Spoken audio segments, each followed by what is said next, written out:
Selamat malam, Saudara. Presiden ke-7 Republik Indonesia Joko Widodo akhirnya diperiksa sebagai saksi pelapor kasus dugaan pencemaran nama baik terkait tudingan ijazah palsu yang diproses di Polda Metro Jaya. Ijazah SMA dan sarjananya pun diklaim sudah disita penyidik. Dengan babak baru pemeriksaan Jokowi ini, akankah polisi segera menetapkan tersangka pencemaran nama baik Jokowi? Lalu bagaimana dengan polemik keaslian ijazahnya? Perlukah Jokowi menunjukkan keijazahnya ke publik dan para penuding ijazah palsunya? Malam hari ini, Saudara, kita akan membahasnya bersama dengan sejumlah narasumber. Ada Ray Rangkuti, Direktur Eksekutif Lingkar Madani Indonesia. Malam, Bang Ray. Malam. Ahmad Kozinudin, kuasa hukum TPUA. Selamat malam, Mas Kozinudin. Roy Suryo, penuding ijazah palsu Jokowi. Malam, Mas Roy. Ada Freddy Damanik, Wakil Ketua Umum Projo sekaligus juga saksi pelapor. Malam, Mas Freddy. Ada Pak Suparji Ahmad, Guru Besar Hukum Universitas Al-Azhar Indonesia. Malam, Pak Suparji. Dan nanti juga akan segera bergabung ada Firmanto Laksana, kuasa hukum Jokowi. Tidak hanya kami bertujuh nantinya, kita juga kedatangan dari teman-teman mahasiswa. Dan Saudara, inilah Dua Arah, saya Audrey Chandra. Bola liar polemik keaslian ijazah Jokowi terus menggelinding. Presiden ke-7 RI Joko Widodo akhirnya diperiksa sebagai pelapor dugaan pencemaran nama baik terkait ijazah palsu. Penyidik Polda Metro Jaya memeriksa Jokowi dan 9 saksi lainnya, termasuk sejumlah teman SMA Jokowi di Mapolresta Solo pada hari Rabu. Jokowi mengaku ijazah SMA dan S1-nya disita penyidik. 5 ijazah teman SMA Jokowi turut disita. Ya, juga sudah dilakukan tadi penyitaan ijazah asli S1 dan SM oleh penyidik. Ya, kita ikuti seluruh proses hukum, kita hormati seluruh proses hukum yang ada dan sampai nanti di pengadilan kita lihat ya. Sebelumnya, kuasa hukum Roy Suryo Ahmad Kozinudin dan kuasa hukum Jokowi Rifai Kusumanegara saling debat soal permintaan kubu Roy Suryo CS agar Polda Metro Jaya melakukan gelar perkara khusus dugaan pencemaran nama baik. Terlalu dini, karena apa? Penyidikannya kan masih berjalan, baru mulai ini penyidikan gitu loh. Sementara gelar perkara khusus itu biasanya untuk mengevaluasi hasil penyidikan ya, atau paling tidak sudah 3/4 lah. Nah, kalau baru mulai sudah gelar, sebenarnya pertanyaan apa yang mau dievaluasi? Tidak adil dong, kalau penyidikan kan posisi klien kami mau jadi tersangka. Justru sebelum jadi tersangka itulah warga negara berhak tahu apa sih yang dilakukan dalam proses penyelidikan sehingga penyidik punya keyakinan ada peristiwa pidana sehingga penyelidikan ditingkatkan kepada penyidikan. Dan kalau memang dalam konteks gelar perkara dikasih tahu, oh ini loh buktinya. Lewang buktinya aja cuma fotokopi. Sehari sebelum Jokowi diperiksa, ahli digital forensik Rismon Sianipar dan sejumlah alumni UGM melaporkan Jokowi dan Rektor UGM Ova Emilia ke Polda DIY atas dugaan skripsi palsu. Drama polemik ijazah Jokowi makin heboh setelah muncul pernyataan kontroversial mantan Rektor UGM Sofyan Effendi di kanal YouTube yang menyebut Jokowi tidak lulus dan ijazahnya palsu. Namun hanya berselang sehari, Sofyan menarik kembali pernyataannya dan meminta maaf. Melalui pernyataan tertulis, Sofyan menegaskan pernyataan Rektor UGM Ova Emilia 11 Oktober 2022 tentang ijazah Jokowi sudah sesuai dengan bukti-bukti yang tersedia di universitas. Sebenarnya tidak menyangka itu live streaming di YouTube itu disebarkan secara luas. Merasa terjebak nggak Pak Sofyan? Nggak dijebak, tapi kalau di frame oleh ada di framing omongan saya itu mungkin. Tapi saya nggak sadar para pencinta Jokowi, Jokowi lovers itu melalui ketuanya menyatakan akan mensuruh saya karena pernyataan di live streaming itu. Menanggapi mantan rektor yang sudah minta maaf dan mencabut pernyataannya, Wakil Rektor UGM Ari Sujito menyatakan UGM telah memberi penjelasan proporsional soal ijazah Jokowi. Saya kira UGM itu sebagai institusi akademik dan dia sudah menjelaskan secara proporsional. Dan apa yang kita lakukan selama ini adalah bagian dari tanggung jawab akademik. Dan kalaupun tiba-tiba Pak Sofyan buat podcast dan sebagainya dan kemudian minta maaf dan seterusnya, ya itu bagian dari juga tanggung jawab beliau gitu. Karena yang jelas jangan seret juga mungkin pada urusan politik. Polda Metro Jaya telah menerima 6 laporan dugaan pencemaran nama baik dan fitnah terkait ijazah Jokowi, termasuk laporan yang dibuat Jokowi sendiri. Sebagian di antaranya telah ditemukan unsur pidana dan telah dinaikkan ke tahap penyidikan. Namun penyidik belum mengumumkan siapa tersangkanya. Pertanyaan pertama saya langsung tertuju kepada Bang Freddy. Bang Freddy, jadi kasus dugaan pencemaran nama baik Pak Jokowi sudah naik ke penyidikan. Kemarin Pak Jokowi juga sudah diperiksa di Solo. Pertanyaannya, jadi sudah tahu dong bocorannya siapa yang menjadi tersangka dalam dugaan pencemaran nama baik Jokowi? Ya, jadi di SPDP juga teman-teman sudah pada dapat ya. Saya juga di panggilan saya di situ ada yang terduga pelakunya, yang diduga melakukan, udah di publik juga yang 12 orang itu. Terlapor maksudnya? Enggak, terduga pelaku yang diduga dilakukan oleh 1212. Siapa? Mas Roy. Oke, ini sebelah ya? Iya, Oke. beliau juga udah tahu, ini publik juga udah itu. Oke, Rismon, ya, Tifa, Kurnia, terus Fadilah, Egi, Michael, Abraham Samad. Lupa aku. Ya, pokoknya jumlahnya 12. Iya. Oke, dan itu semuanya akan jadi tersangka? Nah itu penyidik yang bisa itu kan. Tapi panggilan di saya diduga dilakukan oleh orang-orang itu. Kemudian saya ditanyakan satu persatu orang-orang itu kenal tidak, kenal tidak, kenal tidak. Lalu? Iya, berarti nanti kalau dalam proses penyidikan ini ternyata bukti mencukupi untuk menetapkan orang-orang itu tadi menjadi tersangka, maka akan jadi tersangka lah itu. Oke. Itu mekanisme penyidikan biasa saja. Oke, kalau orang-orang yang tadi disebutkan adalah nama Mas Roy sendiri dan kini sudah duduk di dua arah.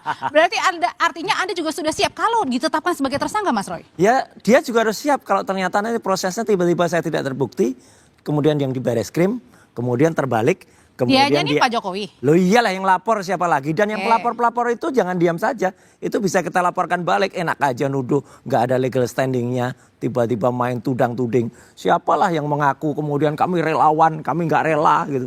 Enak aja ya. Gitu nggak apa-apa, biarin aja, dan Polri juga nanti akan melihat bagaimana respon masyarakat ya. Polri benar nggak? Karena yang kita lihat ini prosesnya sangat-sangat subjektif ya. Tapi kan kemarin sudah diperiksa sama Pak Jokowi, Pak Jokowinya di Solo. Diperiksa di mana? Di Solo, di ruangan yang sangat mewah, lounge, yaitu Polresta lounge. Wajar nggak pemeriksaan kayak gitu? Nggak wajar. Orang kalau diperiksa itu harusnya datang, kecuali dia sakit, terbaring, diinfus, nggak bisa jalan. Jokowinya masih sehat, masih teriak-teriak di Kongres PSI kok. Gitu loh, kok tiba-tiba minta diperiksa. Nanti teman saya respon, itu akan minta juga diperiksa di Balige, di Polres Balige. Harus boleh, ya kan gitu. Saya misalnya mau diperiksa di Jogja aja deh, gitu. Harus boleh. Kalau enggak, Polri dianggap kemudian subjektif dan kemudian tidak fair. Tidak equality. Untuk melanjutkan hal itu saya akan kembali mengundang, ini yang baru datang ada Mas Firmanto, lawyer Jokowi yang kemarin juga ikut di Solo. Malam Mas Firman, silakan Mas. Ini nampaknya baru datang, jangan-jangan udah ada denger-denger di dasar khusus penetapan tersangka, Bang. Mas. Iya nggak, Bang? Tawaf dulu. Ini salaman dulu ya, oke silakan Bang. Jadi ini baru datang, jangan-jangan ada yang fresh nih, ada yang hot nih. Sudah denger-denger jangan ada penetapan tersangka, Bang. Iya, iya. Saya nih, jadi memang tadi saya sempat dengar tuh Mas Roy bilang Pak Jokowi di Polresta dan sebagainya. Bahwa memang itu dimungkinkan berdasarkan undang-undang. Namun yang pengen saya pertegas bahwa kehadiran Bapak itu bukan karena khusus Bapak.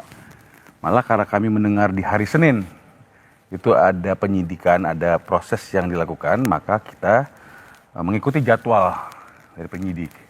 Sehingga hari Rabu Bapak Jokowi mengikuti jadwal pemeriksaan dari penyidik dari Polda Metro Jaya, melengkapi semua apa yang diperlukan dalam penyidikan oleh Polda Metro Jaya, sekaligus membawa ijazah. Di bawah semua tuh ijazah aslinya, SD, SMP, SMA, Dan disita. S1. Kemudian pihak penyidik menyita ijazah asli SMA dan S1 Fakultas Kehutanan UGM-nya. Kemudian selesai sekitar kurang lebih 3 jam tuh kemarin. Oke. 3 jam terhadap 45 pertanyaan. Aha. Dan tentu komitmen Pak Jokowi sebagai warga negara yang baik akan terus mengikuti proses hukum yang Bang, jadi pada saat tadi ditanya ada beberapa puluhan pertanyaan sama penyidik nih, di situ kemudian terkonfirmasi juga atau sudah tahu nggak kira-kira siapa tersangkanya? Pertanyaannya agak tricky nih. Jadi ya tentu ada nama-nama. Hanya bukan kewenangan kami penasihat hukum untuk menyampaikan. Biarlah nanti penyidik akan melakukan penyidikannya. Terus kemudian kan sudah banyak atensi nih dari publik. Harus begini, harus begitu. Saya yakin penyidik Polri akan melakukan serangkaian penyidikan yang sangat transparan, mengikutsertakan pengawas terbuka. Oke, jadi artinya sampai dengan sekarang berarti artinya kalau tadi Bang Freddy bilang ini, Anda yakin nggak kalau misalnya Mas Roy ini akan ditetapkan sebagai tersangka? Saya tidak ingin mendahului, tapi memang ada beberapa nama. Termasuk Mas Roy? Saya melihat memang ada nama Mas Roy. Hanya saya tidak ingin mendahului karena tentu harus memenuhi unsur dan sebagainya. Biarlah nanti penyidik yang menyampaikan karena itu domain penyidik. Tapi katanya Mas Roy mau melawan Bali kalau ditetapkan sebagai tersangka ya Mas ya? Tapi saya appreciate ya pada Bang Firman. Ini gak apa-apa jujur. Ini lawyer yang benar. Lawyer yang bagus ya. Bukan tiba-tiba ada orang yang saya jamin 11.000 triliun persen Roy Suryo akan jadi TSK. Itu ngaco orang itu ya. Gitu. Artinya dia masa bisa melebihi Kapolri atau bisa melebihi Tuhan? Yang bisa memastikan itu hanya Tuhan. Gitu loh ya. Kapolri pun mau memastikan kalau tiba-tiba ada perubahan, tiba-tiba ada sesuatu yang terjadi di Republik ini. Sesuatu apa? Oh, tunggu saja tanggal mainnya. Sesuatu apa ini Mas Roy? Pak Bumi kali. Tsunami. Nah kalau Pak Subarji lihat kira-kira nih dari nama-nama yang ada kira-kira kan sudah naik ke penyidikan, publik bertanya-tanya kok sudah naik ke penyidikan tapi belum ada penetapan tersangkanya, akankah itu diumumkan segera Pak Subarji? Ya tidak bisa dipastikan untuk segera karena kan ada 3 yang harus dicapai dalam proses penyidikan kan, menemukan alat bukti, membuat terang benderang perkara, baru menentukan siapa tersangkanya. Jadi tersangka itu akhir gitu loh. Setelah alat buktinya minimal 2, kemudian unsur kualitatif dan kuantitatif, dan kemudian itu terang benderang perkaranya. Maka itu kemudian baru siapa ditetapkan tersangka. Jadi menurut saya kalau kita mengatakan Mas Roy sekarang di ujung tanduk masih prematur. Karena masih ada proses panjang dilalui. Saya kira nanti kalau tiba-tiba menetapkan tersangka, berbahaya. Bisa dilakukan pra-peradilan. Karena ada kesalahan prosedur, kesalahan kewenangan dalam proses penetapan tersangka, maka hati-hati oleh Polri, Polda Metro Jaya dalam menetapkan tersangka tadi supaya tidak menimbulkan dampak pra-peradilan. Perlu ada keterbukaan, perlu ada keseimbangan, dan Mas Roy dan kawan-kawan belum pernah diperiksa kan sebagai terlapor karena putusan MK 2115 harus diperiksa calon tersangka terlebih dahulu. Kan sudah diperiksa ya? Waktu penyelidikan pada waktu itu. Pada penyidikan belum pernah diperiksa. Jadi 2 hal yang berbeda. Pak Jokowi dulu pernah diperiksa di Polda, dan pada penyelidikan kemarin di Solo pada tahap penyidikan. Jadi ditunggu dulu proses pemeriksaan calon-calon tersangka kalau ada. Karena kalau gitu kita berangkat ke Solo. Dengan kemarin Pak Jokowi yang sudah diperiksa di Solo, menurut Pak Suparji, sebenarnya kalau tadi dipertanyakan juga, sebenarnya wajar-wajar aja nggak sih, sah-sah aja nggak sih dilakuinnya bukan di Polda Metro tapi di Solo? Ya memang pernah terjadi begitu. Dan alasannya penting. Kalau alasannya sakit, tidak boleh diperiksa. Jadi alasannya kalau sakit, siapapun yang sakit, pasti tidak boleh diperiksa. Ada pertanyaan, Anda sehat jasmani dan rohani, maka kalau dijawab sehat, maka baru diperiksa. Nah soal tempat memang, itu penyidik kadang-kadang menggunakan pendekatan siapa yang ada saksi-saksi di sana pernah dilakukan tentang itu. Cuman persoalan yang disorot kan jangan sampai terjadi diskriminasi. Nah itu yang jadi masalah kan, itu yang dipersoalkan. Gitu. Tapi kemudian kalau misalnya dari Mas Kozinudin sendiri melihatnya adalah kalau tadi dipindahkan karena dengan alasan sakit berarti artinya bisa diterima ya di pemeriksaan Pak Jokowi di Solo? Enggak terima, kalau alasannya sakit ya nggak bisa diperiksa gitu loh.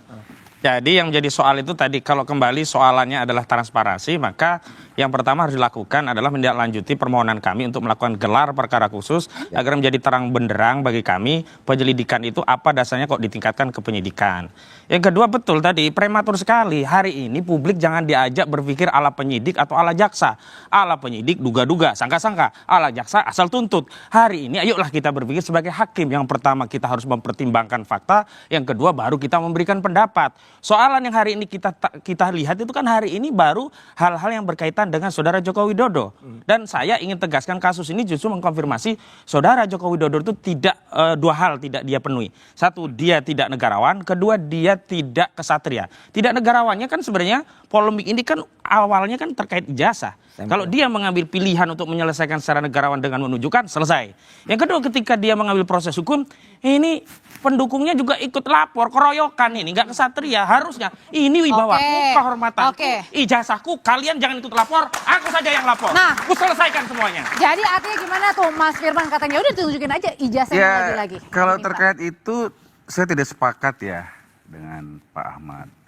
Karena Pak Ahmad juga harus mencermati, Bapak nggak pernah ngajak siapa-siapa. Bapak melakukan pelaporan, pengaduan ya, kemudian mengajukan pengaduan itu, kemudian dalam proses sidik ada nama-nama. Jadi saya sangat tidak sepakat. Dan saya mencoba berbicara sangat hati-hati hari ini. Karena tentu apa yang akan kami sampaikan itu akan menjadi highlight. Ya. Justru di laporan itu kami cuma dumas. Saudara Jokowi langsung jadi LP. Kenapa? Kan tidak adilan ini. Kenapa yang ingin saya sampaikan? Artinya kalau saya mencoba mencermati apa yang disampaikan sama Pak Ahmad, kenapa dia tidak jadi? Karena tidak cukup bukti permulaan. Pak Jokowi dengan sangat kesatria, tentu dia punya integritas. Ya, jadi dasar hukumnya atau filosofinya kenapa ada juga dugaan fitnah dan pencemaran nama baik kan tentu kan ada hukumnya kan gitu. Sehingga menurut hemat kami perlu ada penanganan yang komprehensif. Karena kenapa? Ini sudah berlanjut 2,5 tahun lebih. Dan artinya perlu juga termasuk dengan penetapan tersangka. Itu udah otomatis, bukan karena Pak Jokowi, tetapi karena mereka melanggar. Saya tidak sepakat, karena beginilah, proses inilah, kita jangan berpikir sebagai penyidik atau jaksa, yang hanya menduga-duga, hanya nuntut, berpikir sebagai hakim. Faktual saja, secara normal, penyidikan yang berhenti di SP3 itu banyak. Artinya tidak semua penyidikan itu berujung dengan tersangka. Ya, tapi ada tidak penyidikan yang ditarik. berhenti karena tidak ditemukan bukti SP3. Kalau, itu di framing kalau selalu ada tersangka. Yang kedua, saya ingin tegaskan, kalau tadi ada transparansi, kenapa tidak digunakan gelar perkara khusus agar kita bisa tidak percaya? diatur. Dan yang kedua, saya ingin tegaskan, kalau disampaikan bahwa ijazah itu sudah disita, saya katakan itu adalah konon. Kami belum meyakini kalau belum ada. Kan udah dibawa kemarin sama Pak Jokowi, kemudian disita. Makanya kami akan konfirmasi nanti kalau Pak Roy diperiksa. Kan, Bang? Ya, Pak Roy diperiksa, kemudian oleh penyidik ditunjukkan sebuah dokumen, ini asli punya saudara Jokowi, apakah saudara telah melihat sebelumnya, baru itu terkonfirmasi bahwa ijazah itu ada dan memang disita oleh penyidik. Tapi kalau tidak dikatakan oleh penyidik ini loh ijazahnya, kemudian diperiksa Pak Roy, ini kan hanya konon gitu loh. Karena kami tidak percaya hari ini dalam proses saya ini. mau mengeskalasi Bang Relu, saya mau mengeskalasi pernyataan Senyum-senyum saya. nanti, gasnya nanti di tengah-tengah. Tadi kan saya sampaikan saya hati-hati, karena saya melihat masih aman-aman aja. Tapi kalau sudah menyinggung klien kami, nggak perlu tentu hati-hati harus lagi. menyampaikan yang faktanya. Apa jadi yang mau disampaikan? Faktanya ijazah sudah disita. Jadi bukan konon ya? Hati-hati dalam berbicara. Iya, saya katakan konon sebelum klien kami melihat dan ada tanda terima penyitaannya. Roy Suryo dan tim pasti akan bernyanyi seperti itu. Pasti. Ya, pasti. Dan kubu Jokowi juga akan pasti menyatakan demikian. Karena fakta. Karena fakta melihat. Kalau gitu butuh. Saya belum ada berita acara penyitaannya, mana? Berita acara sitanya. Dan saya belum pernah melihat berita acara sitanya. Karena bukan dipanggil, belum pernah dipanggil. Karena itu kami konfirmasi nanti melalui panggilan. Kita lihat. Gini loh, kita ini kalau mau berdiskusi jangan konyol. Kenapa saya bilang jangan konyol? Kok bisa Anda menyampaikan ABC belum lihat? Saya ingin meluruskan bahwa Pak Jokowi sudah dipanggil, memenuhi panggilan dan sudah memberikan keterangan. Sudah memberikan itu sama, Mbak, sudah dengan memberikan penetapan dengan kenaikan status dari penyelidikan ke penyidikan dengan hanya fotokopi. Nah, Kombes, gelar perkara Kombes ini saya Ari lurusin. mengatakan fotokopi. Tidak pernah seperti itu karena enggak. pada saat penyelidikan Kabid Humas Polri sudah dibawa mengatakan aslinya fotokopi. sudah disampaikan. Iya. Nah, oleh karena itu nih, Iya. maka menurut hemat saya dalam waktu dekat Oke. akan Ini ada kebalik penetapan ini. tersangka. Siapa tersangkanya? Usai jeda tetap bersama kami. inilah Tahan dulu. Gasnya tahan dulu, masih panjang. Karena- Masih panjang.